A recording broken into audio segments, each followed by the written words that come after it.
শুনো শুনো, আল্লাহ তোমাদেরকে তো দুনিয়ার জমিনের জন্য সৃষ্টি করেছে, তোমাদেরকে তো আল্লাহ দুনিয়ার জমিনে নামিয়ে দেবে।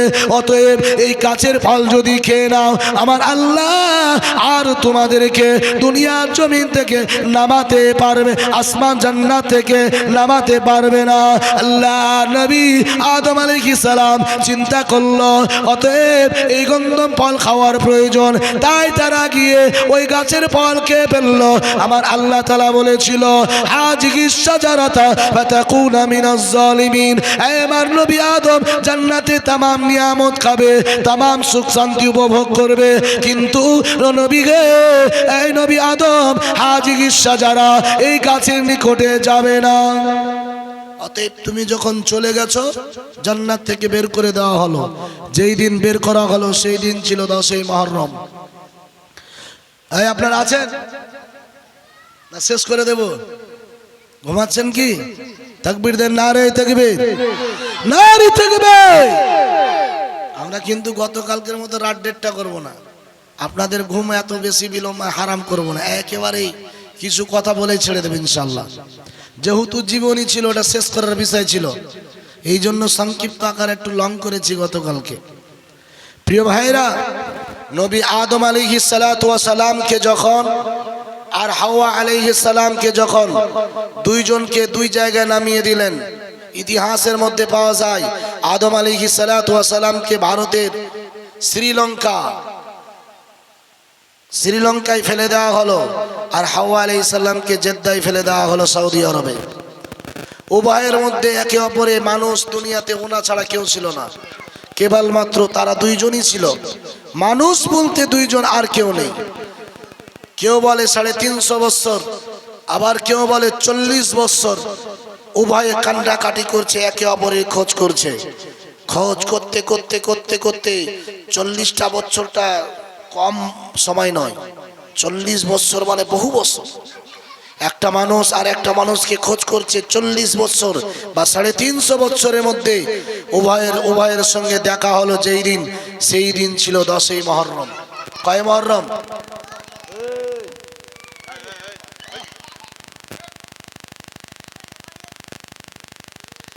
যেই দিন দেখা হলো সেই দিন কয় মুহররম? আল্লাহ নবী আদম আলাইহিস সালাম স্ত্রী হাওয়া আলাইহিস সালামকে কোলে আপনার উভয়ে ঘাড়ের উপরে ঘাড় রেখে দিয়ে জড়িয়ে ধরে কান্নায় ভেঙে পড়ল। নিজের অপরাধের কথা আল্লাহর কাছে স্বীকার করল। দুইজনে আল্লাহকে বলল রব্বানা যালামনা আনফুসানা ওয়া ইল্লাম তাগফির লানা ওয়া তারহামনা লানাকুনান্না মিনাল খাসিরিন। রব্বানা, হে আমাদের রব, যালামনা, আমরা জুলুম করেছি, আনফুসানা, নিজের নফসের উপরে, ওয়া ইল্লাম তাগফির লানা, হে আমার রব আল্লাহ, আপনি যদি আমাদেরকে ক্ষমা না করেন, আপনি আমাদেরকে ক্ষমা করুন, ওয়া তারহামনা, আমাদের প্রতি রহম করুন। রব্বুল আলামিন আল্লাহ, আপনি আমাদেরকে যদি ক্ষমা না করেন, আমাদের প্রতি যদি রহম না করেন, লানাকুনান্না মিনাল খাসিরিন, আমার আল্লাহ, আমরা তো ধ্বংস হয়ে যাব, আল্লাহ আমরা তো গায়রাত হয়ে যাব। আল্লাহর নবী হযরত আদম আলাইহিস সালাম দুইজনে যখন আল্লাহর সঙ্গে রব্বুল আলামিন আল্লাহর কাছে অনুনয় বিনয় করলো, আল্লাহর কাছে তওবা করলো, আমার আল্লাহ উভয়ের জীবনের অপরাধগুলোকে আমার আল্লাহ মাফ করে দিল। জোরে বলুন সুবহানাল্লাহ, আরো জোরে বলুন সুবহানাল্লাহ। সেই দিন কোন দিন ছিল? 10ই মুহররম। কয় মুহররম? 10ই মুহররম। আমার প্রিয় ভাইরা, আপনি যদি যত বড়ই গুনাহ করেন, অপরাধ করেন, অন্যায় করেন, ভুল করার পরেও আপনি যদি লজ্জিত হয়ে শর্মিন্দা হয়ে আল্লাহর কাছে যদি ক্ষমা চান, আমি আপনাদের কাছে জানতে চাই আমার আল্লাহ আমাদের গুনাহ মাফ করবে না? করবে না? এই করবে না? করবে না? এ মা জামালেরা যুবকেরা, পবিত্র কোরআনুল কারীমের মধ্যে সূরা তাওবাতে আমার আল্লাহ পাক ডাক দিয়ে বললেন, আফালা ইয়াতুবুনা ইলাল্লাহ, আমার বান্দারা, আমার বান্দিরা, আফালা ইয়াতুবুনা ইলাল্লাহ, এই বান্দারা তোমরা নাফরমানি করেছো, অন্যায় করেছো, জিনা করেছো, চুরি করেছো, ডাকাতি করেছো, অপরাধ করেছো, মদ খেয়েছো, শরাব খেয়েছো, জুয়া খেলেছো, আমার বান্দা বান্দিরা তোমরা যা কিছু করেছো, আফালা ইয়াতুবুনা ইলাল্লাহ, আমি আল্লাহর কাছে আসো তওবা করতে। কি করতে? তওবা করতে। আল্লাহ পাক ডাক দিচ্ছেন। এখন আমি আপনাদের কাছে জানতে চাই, এই যে মাইকগুলো আছে, মাইকের যে মেশিনগুলো, মাইকের জিনার মেশিন এখানে ধরেন ঘুমিয়ে আছে, রাত্রি গভীর রাত্রিতে মাইকের দুটো মেশিনকে তুলে নিয়ে চলে যাচ্ছে চোর, তখন ইনি যখন দেখবে যে তার মাল চুরি করছে, মাইকমান কি তাকে ডেকে বলবে, ভাই তুমি আমার কাছে আসো, তুমি আমার দুটি মেশিন চুরি করছিলে, আমার কাছে মাপ চাও, আমি তোরে মাফ করে দেব? এই কথা বলে না, বলবে? তখন ওই জায়গা মতো ধরে আচ্ছা কেলানি দিবে, তারপরে সকালবেলা বিচারে দেবে, ওখানে আবার ভিটামিন এ বি সি দিবে, তারপরে আবার বিচারের তাকে জরিমানা করা হবে। আমার প্রিয় ভাইরা, জওয়ানেরা, যুবকেরা, আমার আল্লাহ, আমার রব আমাদেরকে কত ভালোবাসেন, আমার আল্লাহ আমাদেরকে কত মহব্বত করেন, কত পিয়ার করেন। আল্লাহ বলেন, এই বান্দারা কি করেছো তুমি, কত বড় অন্যায় করেছো তুমি, কত বড় অপরাধ করেছো তুমি, বান্দারে আফালা ইয়াতুবুনা ইলাল্লাহ, আমি আল্লাহর কাছে কি আসবে না তওবা করতে, ওয়াস্তাগফিরুনাহু, আমি আল্লাহর কাছে কি ক্ষমা চাইবে না, আল্লাহু গফুরুর রহিম, আমি আল্লাহর কাছে যদি ক্ষমা চাও, আমি আল্লাহ তোমাদের জীবনের तमाम গুনাহগুলোকে maaf করে দেব। জোরে বলুন, আরে বাবা একটু জোরে বলুন সুবহানাল্লাহ। আপনারা মনে হয় খাওয়া দাওয়া করে আসেননি আজকে? খাওয়া দাওয়া করেছেন? আজকে তো খাওয়া দাওয়া করে আসার কথা, ভালো মন্দ খেয়েছেন, খিচুড়ি খেয়েছেন, খেয়েছেন না? খাওয়া দাওয়া করে এসেছেন তো এত গলার আওয়াজ কম কেন হবে? আমি সেরকম তো খাওয়া দাওয়া করে নাস্তা করে এসেছি। প্রিয় ভাইয়ের একটু আওয়াজ করবেন। আপনারা আছেন না ছেড়ে দেব? এই কথা বলেন, ছেড়ে দেব না আছেন? তাকবীর দেন, নারে তাকবীর, নারে তাকবীর। এখন বান্দা অপরাধ করলে ক্ষমা চাইলে আল্লাহর কাছে, আল্লাহ দোয়া কবুল করে না? করে না? দোয়া কবুল হয়ে যায় কিন্তু কাজ হতে দেরি লাগে। এইদিকে দেখেন, দোয়া কবুল হয়ে যায় কিন্তু কাজ হতে দেরি লাগে। চেয়ার পিছনে মনে হয় নেই, আপনারা এই ফাঁকা যে চেয়ারগুলো আছে চেয়ারগুলোতে বসেন, ফাঁকা সাইডে চেয়ার আছে না, এই চেয়ারগুলোতে বসেন, যেন পিছনে লোক এসে চেয়ার খালি, চেয়ার ভরে গেছে মনে করে যেন তারা পিছনে হটে না যায়। প্রিয় ভাইরা শুনেন,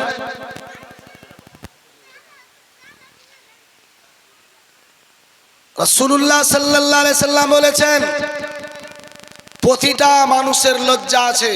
প্রতিটা মানুষের কি আছে? লজ্জা আছে। যার লজ্জা নেই তার ঈমান, লা ঈমানু লিমান লা হায়া আলাহু, নবীজি বলছেন। কে বলছেন? লা ঈমানু লিমান লা হায়া আলাহু, যার লজ্জা নেই তার ঈমান, সে নারী হোক আর পুরুষ হোক, ঈমান আছে কিনা জানার উপায়, তার মধ্যে যদি লজ্জা শরম না থাকে তাহলে তার ঈমান। এখন আমি আপনাদের কাছে জানতে চাই, আমাদের রব যিনি, আমাদের স্রষ্টা যিনি, আমাদের আল্লাহ যিনি, তার কি লজ্জা আছে? এই আছে। রাসূলুল্লাহ সাল্লাল্লাহু আলাইহি সাল্লাম আবু দাউদ শরীফের হাদিসে আল্লাহর নবী বর্ণনা করলেন, আমার উম্মত উম্মতিরা, তোমাদের রব আল্লাহ, তোমাদের স্রষ্টা আল্লাহর লজ্জা আছে। আল্লাহর লজ্জা হলো এই, আল্লাহর কোনো বান্দা, আল্লাহর কোনো বান্দি যখন দুই হাত তুলে আল্লাহর কাছে কিছু চায়, আমার আল্লাহর লজ্জা এসে যায়, আল্লাহ ওই বান্দাটাকে খালি হাত ফিরিয়ে দিতে লজ্জাবোধ করে। একবার জোরে বলবেন না সুবহানাল্লাহ? আরো জোরে বলুন সুবহানাল্লাহ। আল্লাহর লজ্জা এসে যায়, আমার বান্দা আমার কাছে চাইছে, আমি আল্লাহ কেমন করে আমার বান্দার খালি হাতটা ফিরিয়ে দেই। প্রিয় ভাইরা, অতএব আল্লাহর কাছে চাইলে হাত তুলে আমার আল্লাহ ওই খালি হাত ফিরিয়ে দেই না।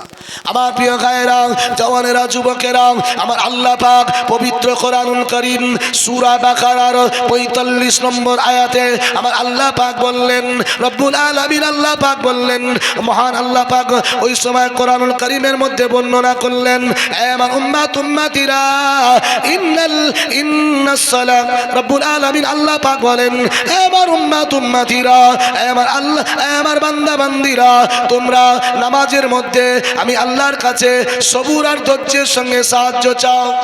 ওয়াস্তাইনু বিস-সাবরি ওয়াস-সালাত ওয়া ইন্নাহা লাকাবীরাতুন ইল্লা আলাল খাশিঈন।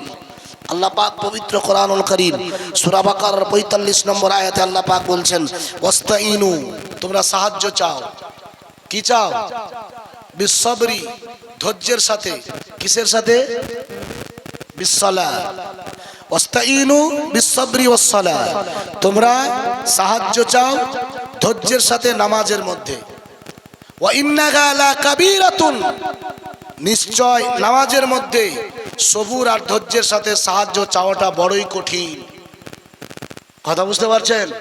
এদিকে দেখেন, আপনি জুমার নামাজ পড়তে এসেছেন, আর জুমার নামাজে কোনো মানুষ এরকম পুয়া পাঠিয়েছে, পুয়া, বুঝেন তো? পুয়া ধরেন, লাড্ডু ধরেন, 2 কেজি 4 কেজি 5 কেজি পাঠিয়েছে, আর আপনার আমার পাশেই ওই লাড্ডুর প্যাকেট রাখা আছে। এখন নামাজে ধৈর্য আসবে? এই আসবে? যদি আমি পড়ি আর আমার ভাই নাবিউল যদি ওই লাড্ডুর প্যাকেটটা নিয়ে বাটা শুরু করে দেয়, আমার 4 রাকাত নামাজ তখন 2 রাকাতে সারার চেষ্টা করব না? করব না?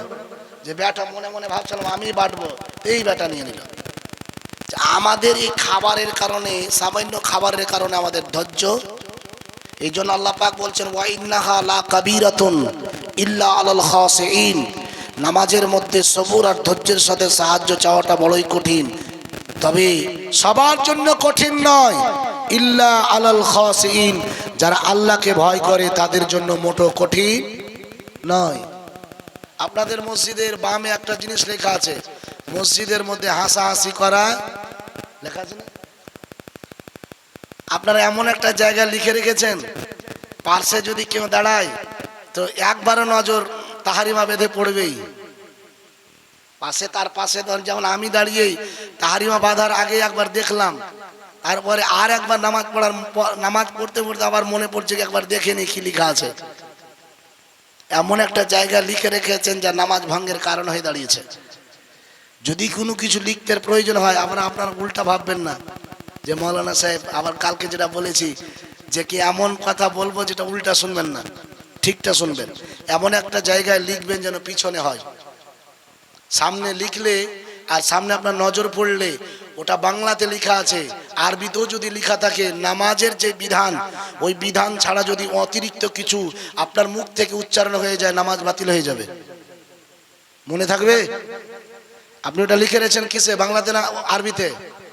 বাংলাতে। তখন আমি একবার তাহারিমা বেঁধে এরকম করে যদি নজর করে একটু টেরা চোখ করেও, তাহলে ওটা কিন্তু আমি দেখতে পাবো। তাহলে একবার মনে মনে যদি পড়ে নিই তো আমার নামাজটা কি হবে? 12টা বেজে যাবে। এই জন্য যেমন একটা জায়গা লিখবেন যেন সামনে মুসাল্লির নজর না পড়ে, নামাজিদের নজর না পড়ে। এখন নবীজি বলেছেন না, আল্লাহ পাক কোরআনুল কারীমে বলছেন যে তোমরা সাহায্য চাও নামাজের মধ্যে ধৈর্যের সাথে। কিসের সাথে?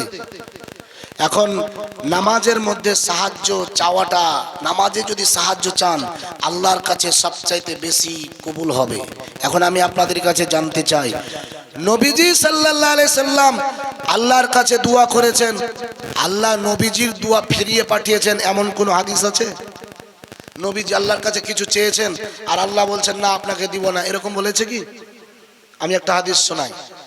নবীজি সাল্লাল্লাহু আলাইহি সাল্লাম দোয়া করেছেন আল্লাহর কাছে, আল্লাহর নবীরও দোয়া কবুল হয়নি। কেন হয়নি ভালো করে শুনেন।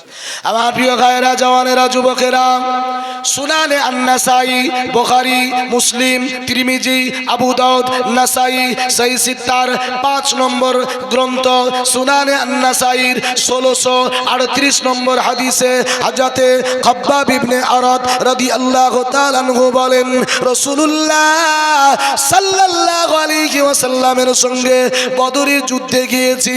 আল্লাহর নবী সকাল সকালে যুদ্ধ লাগবে, রাত্রিবেলা সাহাবায়ে কেরামেরা কেউ পাহারা দিচ্ছে, কেউ ঘুমিয়ে আছে, কেউ আবার তার নামাজ আদায় করছে, কিন্তু আমি রসুলুল্লাহর পাশেই আমি শুয়ে আছি, ঘুমাই না। আমি দেখলাম আল্লাহর নবী, বিশ্ব নবী, রহমতের নবীর সঙ্গে আমরা সবাই এশারের নামাজ আদায় করে পরপরে অধিকাংশ মানুষ ঘুমিয়ে গেল, যে যার দায়িত্ব পাহারা দিচ্ছিল। কিন্তু আল্লাহর নবী, বিশ্ব নবী, রহমতের নবী, দয়ার নবী, তিনি কিন্তু ঘুমায় না। আল্লাহর নবী 2 রাকাত নামাজের নিয়াত করেছে। কয় রাকাত? হযরতে খাব্বাব ইবনে আরাদ বলছেন, নাসাইর 1638 নম্বর হাদিস, রাসূলুল্লাহ নিয়াত করেছেন, আমি শুয়ে আছি, জেগে জেগে দেখছি 2 রাকাত নামাজ নবীজি এত লম্বা, যা জীবনে কোনোদিন এত লম্বা 2 রাকাত নামাজ আমি খাব্বাব ইবনে আরাদ আমার নজরে পড়েনি। ফজরের নামাজের কিছুক্ষণের আগেই নবী 2 রাকাত নামাজে সালাম ফিরলেন। হযরতে খাব্বাব ইবনে আরাদ বলেন, আমি রাসূলুল্লাহ সাল্লাল্লাহু আলাইহি ওয়াসাল্লামের এত লম্বা নামাজ দেখে আমি মনে মনে চিন্তা করলাম, আল্লাহ আমার নবী কখন সালাম ফিরবে? আমি নবীজিরে জিজ্ঞাসা করব, ইয়া রাসূলুল্লাহ, ইয়া হাবিবাল্লাহ, জীবনে আপনাকে অনেক নামাজ পড়তে দেখেছি, এত লম্বা নামাজ কোনোদিন পড়তে দেখি নাই, কারণটা কি?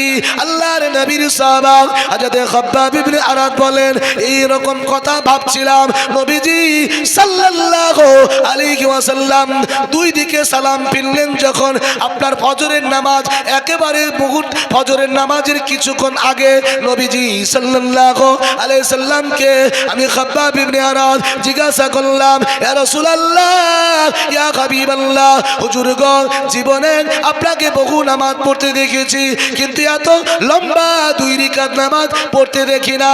নবী গে, এত লম্বা নামাজ পড়ার কারণটা কি আপনি আমাকে বলুন, এত লম্বা কেন? নবীজি বললেন, সাহাবা হে, ওহে আমার সাহাবা, আমি নবীজি আজকে নামাজে 2 রাকাত নামাজে আল্লাহর কাছে 3টি সাহায্য চেয়েছিলাম, 3টি দোয়া করেছিলাম। কয়টি? আস্তে করে বলেন, কয়টি? গরম লাগছে আপনাদের? এই গরম কিছুই গরম নাই বাবা, এই গরম উপরে ফ্যান লাগানো আছে। কিয়ামতের দিনের গরমের কথা আপনারা শুনেছেন। এই দুনিয়ার যে আগুনগুলো আছে, এই দুনিয়ার আগুনের বৈশিষ্ট্য হলো শরীরের যেখানে লাগবে ওই জায়গাটা পুড়বে, ঠিক না?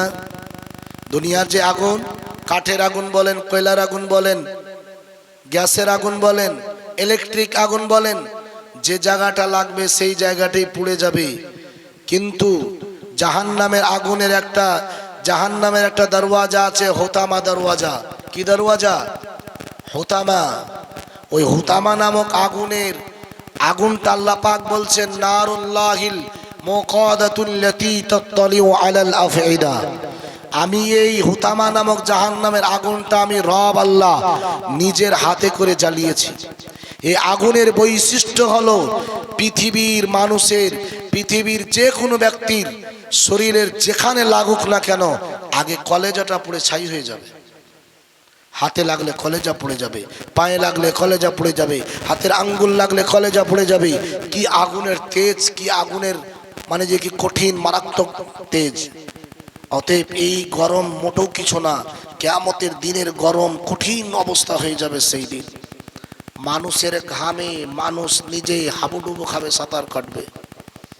প্রিয় ভাইরা, আজ আল্লাহ পাক আমাদেরকে নানান রকম বৈজ্ঞানিক পদ্ধতিতে আল্লাহ আমাদের গরমকে অনেক রকম ভাবে ঠান্ডা এনে দেয়, দেয় না? দেয় না?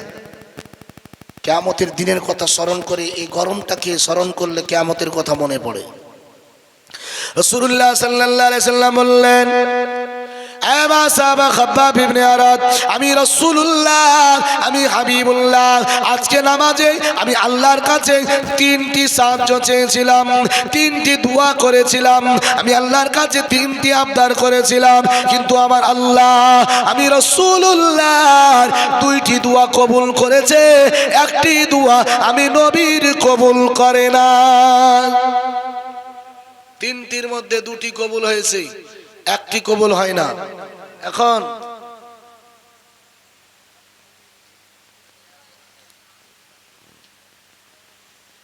আজকে কারেন্ট একটু ডিস্টার্ব দিচ্ছে, মাইক মানে নম্বর আছে মানে স্টেবিলাইজার হয়ে গেছে, কাট হয়ে গেছে।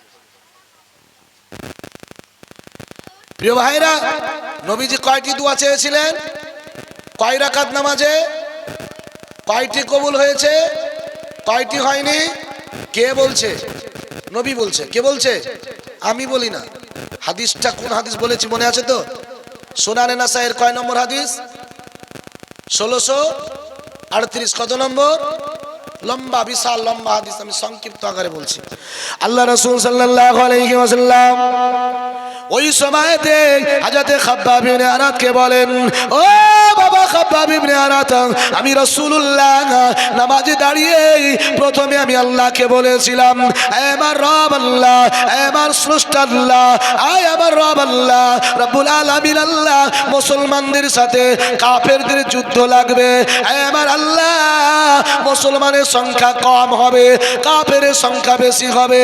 আল্লাহ, কাফেরের সংখ্যা যদি বেশি হয়, মুসলমানের সংখ্যা যদি কম হয়, আল্লাহ আপনি যেন মুসলমানকে বিজয় দেবেন। আমার আল্লাহ নবীজিকে জানিয়ে দিল, নবীকে আমি আল্লাহ আপনার এই দোয়াটা কবুল করে নিলাম। জোরে বলুন সুবহানাল্লাহ, আরো জোরে বলুন সুবহানাল্লাহ। হযরত খাব্বাব ইবনে আরাত বলেন, আল্লাহর নবীর এই দোয়াটা কবুল হলো তা বাহ্যিক দৃষ্টিতে দেখলাম। কেননা সকালেই বদরের যুদ্ধে মুসলমান 313 জন, কাফের হলো 1000 কাফেরের বিরুদ্ধে 313 জন মুসলমানকে আমার আল্লাহ বিজয় দান করলেন। জোরে বলুন সুবহানাল্লাহ। নবীজির নগদে দোয়া কবুল সকাল বেলায়। হযরত খাব্বাব ইবনে আরাত বলছেন, নবীজি রাত্রেবেলা আমাকে বললেন যে মুসলমানের সংখ্যা কম আর কাফেরের সংখ্যা বেশি হবে। আল্লাহ পাকের মুমিন বান্দা যদি মুমিন সত্যিকারী হয়, তাহলে আল্লাহর আসমানি সাহায্য পাবে, মুসলমান বিজয় হবে। জোরে বলুন সুবহানাল্লাহ। আর সকাল বেলায় 313 জনের মুসলমান 1000 কাফেরের মোকাবিলায় যুদ্ধে আল্লাহ পাক কাফেরদেরকে এমন ভাবে 313 জন মুসলমান পিটিয়ে ময়দান ছাড়া করলেন, যা বাস্তব কল্পনার বাইরে হয়ে গেল। হযরত খাব্বাব ইবনে আরাতকে রাসূলুল্লাহ বলেছিল, ও খাব্বাব ইবনে আরাত, আমি নবীজি দ্বিতীয় দোয়া করেছিলাম, হে আমার রব আল্লাহ, নবী আদম আলাইহিস সালাম থেকে নিয়ে ঈসা আলাইহিস সালাম পর্যন্ত যত নবী এসেছেন, যত নবীর উম্মতেরা এসেছেন, হে আমার রব আল্লাহ, উম্মতেরা অন্যায় করেছে, অবিচার করেছে, আল্লাহর নবী পথ হারিয়ে দিয়েছে, ইসলাম ছেড়ে দিয়েছে। রব্বুল আলামিন আল্লাহ আপনার লানত এসেছে, আসমান থেকে গজব এসেছে, জমিন থেকে আল্লাহ তাদেরকে আসমানি গজব, জমিনি গজব দিয়ে ধ্বংস করে দিয়েছেন। এই রব আল্লাহ, আমার উম্মতিরা অন্য নবীর উম্মতির চাইতে অন্যায়কারী হবে। তারা আমি রাসূলুল্লাহর ও আমি রাসূলুল্লাহ সাল্লাল্লাহু আলাইহি ওয়াসাল্লামের উম্মতেরা অন্য নবীর উম্মতের চাইতে বেশি অপরাধী হবে, বেশি গুনাহগার হবে। আমার আল্লাহ অন্য নবীর উম্মতদেরকে যেইভাবে ধ্বংস করেছেন, আমার উম্মতিকে সেইভাবে ধ্বংস করবেন না। আমার আল্লাহ ওই সময় জিবরাইলকে বলল, হে জিবরিল, আমার নবীকে বলো, আমি আল্লাহ আমার নবীর দোয়া কবুল করলাম। জোরে বলুন সুবহানাল্লাহ। যেইভাবে গুনাহ করছি আমরা, অন্য নবীর উম্মতেরা এতটুকু গুনাহ করার আগেই আল্লাহ আসমান আর জমিনে গজব দিয়ে হালাক করে দিয়েছে, ধুলিসাৎ করে দিয়েছে। আর আমরা যেই পরিমাণ গুনাহ করছি, তারপরও আল্লাহ আমাদেরকে বাঁচিয়ে রেখেছে। কার দুয়াতে? নবীর দুয়াতে। কার দুয়াতে? রাসূলুল্লাহ বুখারী মুসলিম শরীফের হাদিসে বর্ণনা করেন, মিসকাতুল মাসাবির কিতাবুল ফিতান, হযরত আবু হুরায়রা বলেন, আল্লাহর নবী বলেছেন, লা তাকুমুস সাআত হাত্তা ইউকালু আল্লাহ আল্লাহ। আল্লাহর নবী বলেছেন, অতদিন পর্যন্ত কিয়ামত কায়েম হবে না, অতদিন পর্যন্ত কুতুমণ্ডল টলার মানুষকে ধ্বংস করবে না, যতদিন পর্যন্ত এই গ্রামে একটা মানুষ আল্লাহকে ডাকার মতো থাকবে। জোরে বলুন, আরো জোরে বলুন। এই গ্রামের একটা মানুষ যদি আল্লাহকে আল্লাহ বলে ডাকার মতো থাকে, আর 99টা মানুষ যদি আল্লাহ দ্রোহী হয়ে যায়, ওই একটা মানুষের খাতিরে আল্লাহ পাক গোটা গ্রামকে বাঁচিয়ে দেবে। জোরে বলুন সুবহানাল্লাহ। কে বলছে? নবী বলছেন। কে বলছে? নবী বলছেন। বুখারী মুসলিমের হাদিস।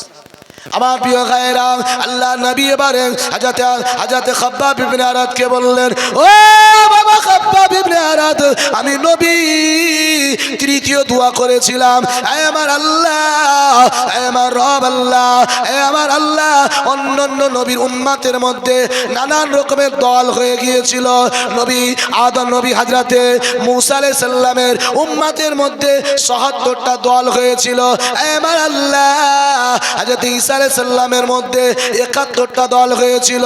রব্বুল আলামিন আল্লাহ, আমার উম্মতির মধ্যে যেন কোনো দল মত না হয়, আমার উম্মতি যেন একই প্ল্যাটফর্মে থাকে। আমার আল্লাহ বললেন, নবী গে, আমি আল্লাহ আপনার এই দুয়াটা কবুল করলাম না। এই জন্য নবীজির উম্মতের মধ্যে ৭৩টা দল। কয়টা দল? ৭৩টা দলের মধ্যে একটা দল জান্নাতে যাবে, বাকি ৭২ দল কোথায় যাবে? এরা কি নামাজ পড়তো না? কথা বলে, নামাজ পড়তো না? নবীর উম্মত মানে নামাজ পড়বে না? মানে নামাজ পড়তো, রোজা রাখতো, হজ করতো, যাকাত দিত, পর্দা করতো, ফিতরা দিত, तमाम কিছু করতো। তারপরও এরা কোথায় যাবে? ৭২ দলের মূল হচ্ছে 10টি দল। কয়টি দল? ৭৩ দলের মূল হচ্ছে 10টি। ভালো করে বলেন। এক নম্বর হলো আহলে সুন্নাত ওয়াল জামাত। দ্বিতীয় নম্বর হলো খারিজি, শিয়া, মুতাজিলা, মুরজিয়া, মুসাব্বাহা, জাহমিয়া, জাবারিয়া, নাজ্জারিয়া, কালাবিয়া। আল্লাহর নবী বলেন, বিশ্ব নবী বলেন, আহলে সুন্নাত ওয়াল জামাত যেই দলটা, এই দলে কোনো শাখা প্রশাখা হবে না। খারেজিদের মধ্যে 12টি শাখা, শিয়াদের মধ্যে 32টি শাখা, এই করে করে মুসলমানদের মধ্যে 73টি দল হবে। নবীজি বলেন, একটি দল ছাড়া বাকি 72 দল জাহান্নামে যাবে। এই যে শিয়ারা আজকে এইভাবে ইমামে হোসেনের শোকে বুক থাপড়াতে থাপড়াতে বুকগুলো লাল, রক্ত রাঙা লাল করে দিয়েছে। ব্লেড লাগিয়ে বুকেতে এইভাবে হাই হোসেন এইভাবে মারছে, বুকে মারছে, মুখে মারছে, ব্লেড দিয়ে পুরো শরীর রক্তে রাঙা লাল করে দিয়েছে। এরা কারা? মুসলমান। এরা কারা? এদের নাম দেওয়া হয়েছে শিয়া। এদের নাম দেওয়া হয়েছে কি? এরা যতই হাই হোসেন আর হাই হাসান করুক, জান্নাতে যেতে পারবে না, এরা জাহান্নামে যাবে। প্রিয় ভাইরা, তার মানে এখান থেকে বোঝা গেল নবীজি দোয়া করেছে আল্লাহর কাছে, দোয়া কবুল হয়েছে, আবার কবুল হয়নি। রাসূলুল্লাহ সাল্লাল্লাহু আলাইহি সাল্লাম বলেছেন, উম্মত রে, তোমরা আল্লাহর কাছে দোয়া করো। দোয়া তোমার দুনিয়াতে যেটা কল্যাণ আছে, দুনিয়াতে যেটা তোমার উপকার আছে, যেই দুয়ার মধ্যে, ওটা আল্লাহ কবুল করে। আর যেটা দুনিয়াতে কোনো উপকার নেই, সেটা আখেরাতের জন্য জমা করে রাখে। কিয়ামতের দিন আল্লাহ সেই দোয়াগুলো কবুল করে আগে জান্নাতের ব্যবস্থা করে দেবে। জোরে বলুন সুবহানাল্লাহ। তার মানে দোয়া কবুল হলেও ভালো, না হলেও, যদি দুনিয়াতে আল্লাহ কল্যাণ রাখে যেই দুয়ার মধ্যে, এগুলো দুনিয়াতে পেয়ে যাব। আর যেগুলো কবুল হবে না, সেগুলো আখেরাতের জন্য বরাদ্দ থাকবে, সেগুলো আখেরাতে কবুল হবে। প্রিয় ভাইরা, নবী আদম আলাইহিস সালাম আল্লাহর কাছে অপরাধ স্বীকার করলে আল্লাহ ক্ষমা করেছিলেন না? এই করেছিলেন কি করেছিলেন না? আমরাও যদি কোন ক্রমে ভুল করে দিই, অন্যায় করে দিই, আল্লাহর কাছে যদি ক্ষমা চাই, ক্ষমা করবে না? করবে না? অসংখ্য হাদিস ক্ষমা করার হাদিস আছে।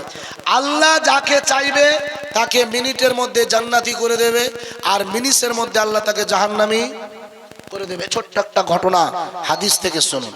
নবীজি সাল্লাল্লাহু আলাইহি সাল্লাম বলেন, আল্লাহ নবী মুসা কালিমুল্লাহ আল্লাহকে ডাক দিয়ে বললেন, এই রব আল্লাহ, আমার স্রষ্টা আল্লাহ, এই দুনিয়াতে কোন বান্দার প্রতি অসন্তুষ্ট হয়ে, নারাজ হয়ে, কোন বান্দাটাকে জাহান্নামে দেবেন? আল্লাহ, ওই বান্দাটা আমি দেখতে চাই, ওই বান্দাটাকে আমি দেখতে চাই। আল্লাহ রাব্বুল আলামিন বললেন, নবী গে, হে নবী মুসা, তুমি তুমি তোমার বাড়ির রাস্তায় দাঁড়িয়ে থাকো, সকালবেলা যেই লোকটা ছোট একটা বাচ্চাকে নিয়ে রাস্তা দিয়ে যাবে, তোমার কাছে দাঁড়াবে, সেই লোকটাকে আমি আল্লাহ তার অপরাধের কারণে, তার গুনার কারণে আমি আল্লাহ তাকে জাহান্নামে দেব। নবী মুসা জাহান্নামী দেখার জন্য অপেক্ষা করছে। ছোট্ট একজন তরুণ যুবক ছোট্ট একটা বাচ্চাকে নিয়ে নবী মুসা আলাইহিস সালামের সামনে দাঁড়িয়েছে। এত সুন্দর চেহারা, নবী মুসা দেখে আশ্চর্য হয়ে আল্লাহকে বলেন, আল্লাহ এত সুন্দর চেহারাওয়ালা ব্যক্তিকে আপনি কোন অপরাধে জাহান্নামে দেবেন? ওর অপরাধটা যদি আপনি আমাকে শোনাতেন, আমি আমার উম্মতদেরকে ওই অপরাধ করা থেকে বিরত রাখতাম। আল্লাহ পাক ডাক দিয়ে বললেন, নবী মুসা কালিমুল্লাহ, আমি আল্লাহ আমার বান্দারা অপরাধ করে, আমার বান্দারা অন্যায় করে, আমার বান্দারা ভুল করে, আমার বান্দিরা ভুল করে, আমি আল্লাহ ইচ্ছা করলে তামাম অপরাধকে প্রকাশ করে দিতে পারতাম। আমার মুসা কালিমুল্লাহ, আমি আল্লাহ তারপরেও আমার বান্দা বান্দির ভুলগুলোকে, পাপগুলোকে আমি আল্লাহ গোপন করে রাখি। জোরে বলুন সুবহানাল্লাহ। হে নবী মুসা, এই বান্দাটা কি গুনাহ করেছে, কেন জাহান্নামে যাবে? আমি আল্লাহ তার গুনার কথা প্রকাশ করব না। চলে গেল লোকটা। এখানে দাঁড়িয়ে নবী মুসা বলছেন, আল্লাহ এই পৃথিবীর জমিনে কোন লোকটার প্রতি আপনি সন্তুষ্ট হয়ে রাজি হয়ে জান্নাতে দেবেন, ওই লোকটাকে আমি দেখতে চাই। নবী মুসা মনে মনে ভেবেছিল হয়তো আল্লাহ আমার নামই বলবে যে তোমাকেই খুশি হয়ে আমি জান্নাতে দেব, কিন্তু আল্লাহ বলছে না, তুমি যেখানে দাঁড়িয়ে সকালে জাহান্নামী দেখেছিলে ওই জায়গায় দাঁড়িয়ে দুপুরবেলা জান্নাতি দেখবে, ওই জায়গায় দাঁড়িয়ে থাকো। আল্লাহ নবী মুসা কালিমুল্লাহ ওই জায়গায় দাঁড়িয়ে আছে, ওই সময়তে দাঁড়িয়ে আছে। দাঁড়িয়ে থাকতে থাকতে যেই লোকটা সকালবেলা জাহান্নামী ছিল, ওই লোকটাই আবার নবী মুসার কাছে বৈকালবেলা এসে দাঁড়ালো জান্নাতি হয়ে। আল্লাহ নবী মুসা তার মাথা থেকে পা পর্যন্ত বারবার লক্ষ্য করছে আর আল্লাহরে জিজ্ঞাসা করে, আল্লাহ রব আল্লাহ, সকালবেলা যেই লোকটা জাহান্নামী বললেন, যেই লোকটার অপরাধের কারণে আপনি তাকে জাহান্নামে দেবেন, আবার ওই লোকটা কেমন করে জান্নাতি হয়ে গেল?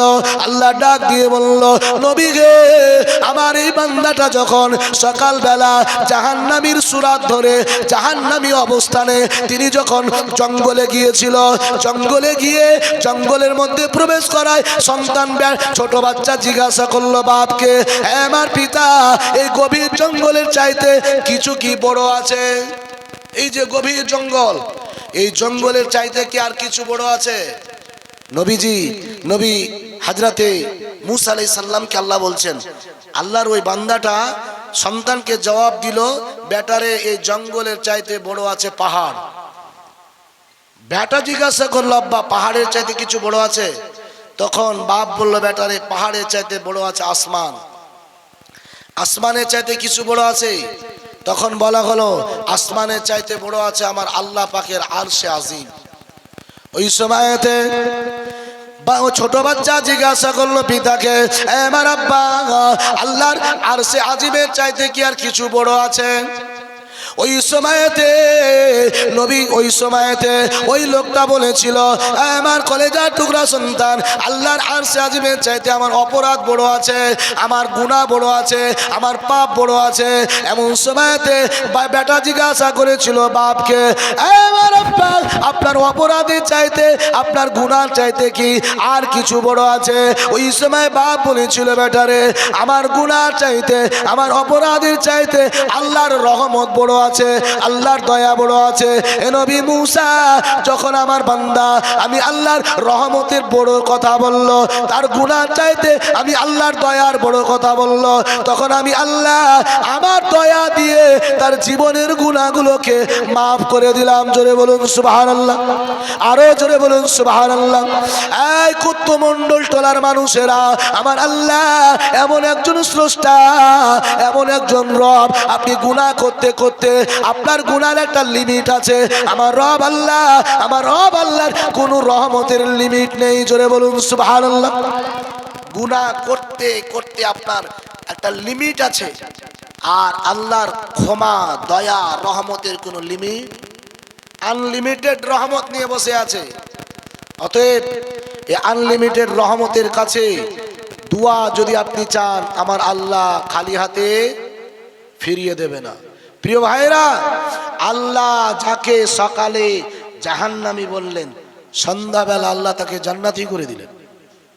অতএব আমরা আল্লাহ পাকের কাছে বিনয়ী হব, আল্লাহ পাকের কাছে সদা সর্বদা। নবীজি সাল্লাল্লাহু আলাইহি সাল্লাম বলেছেন যে দুনিয়ার মানুষের কাছে নিজেকে ছোট মনে করে সে আল্লাহর কাছে মহান, আর যে দুনিয়ার মানুষের কাছে নিজেকে বড় মনে করে সে আল্লাহর কাছে সবচাইতে ছোট। অতএব আমরা কার কাছে মহান হতে চাই? জোরে বলুন, কার কাছে? তাহলে দুনিয়ার মানুষের কাছে আমাদেরকে বিনয়ী হতে হবে, নম্র হতে হবে, ভদ্র হতে হবে, কঠোর মেজাজে চোখ চাক লাল করে কথা বলা। আপনি চোখ চাল লাল করে কথা বললে চোখটাকে ধ্বংস করার জন্য একজন আছে, তার নাম কি?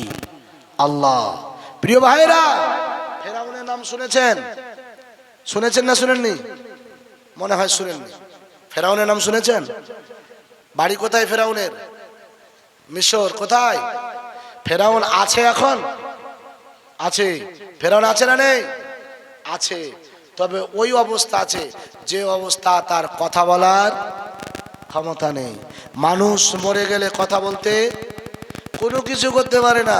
আমি কিছুদিন আগে এক লোকের গোসল দিচ্ছিলাম, যেই লোকের গোসল দিচ্ছিলাম সেই লোকটা সমাজের মধ্যে একটু নেতা নেতা ভাবছিল।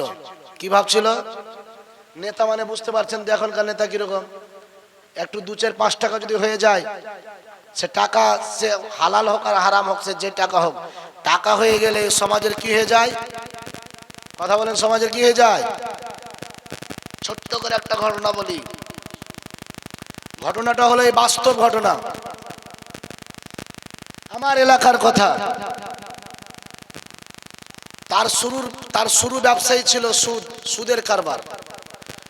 সুদ থেকে আস্তে আস্তে অর্থ, টাকা, সম্পদ, একেবারে জমি জায়গায় এমন করা করলো, পরিশেষে সে বুঝতে পারলো এটাকে মাফ করার জন্য একটা পদ্ধতি আছে। পদ্ধতিটা কি? কিছুদিন আগে দাড়ি ছেড়ে দিল আর মাথায় টুপি দেওয়া শুরু করলো হজে যাবে জন্য। কিসে যাবে? হজে যাবে। এবারে টাকা পয়সা করেছে সম্পূর্ণ অবৈধভাবে। অবৈধ টাকায় মুখে দাড়ি ছেড়ে মাথায় টুপি দিয়ে এবারে তিনি হজ করে চলে আসলো। হজ করে আসার পরই সমাজ তাকে নেতা বানিয়ে দিল। কি বানিয়ে দিল? কিছুই জানে না, কিছুই। আল্লাহর নবী বলেছেন, গতকালকে একটা হাদিস দিয়েছিলেন, ইন্নামা আখাফু আলা উম্মতি আইয়ামিল মুদাল্লিন। নবী বলছেন ওই জামানার উম্মতকে দেখে আমি নবী ভয় পাচ্ছি, যারা সমাজের নেতা হবে অথচ তাদের মধ্যে কোনো রকম ইসলামের জ্ঞান থাকবে। কিছু কি থাকবে? টাকা থাকবে। এই টাকার কারণে তাকে ক্ষমতায় বসিয়ে দেওয়া হলো। আর যেই টাকাটা সম্পূর্ণ বৈধ না অবৈধ? এই কথা বলেন, বৈধ না অবৈধ? অবৈধ। কিয়ামতের দিন আল্লাহ পাকের সামনে প্রত্যেকটা আদম সন্তানকে 5টি প্রশ্নের হিসাব দিতে হবে। কয়টি? ঘুমাচ্ছেন? তাকবীর দেন, নারে তাকবীর, নারে তাকবীর, নারে তাকবীর। আরে দরুদ শরীফ বলেন, আল্লাহুম্মা।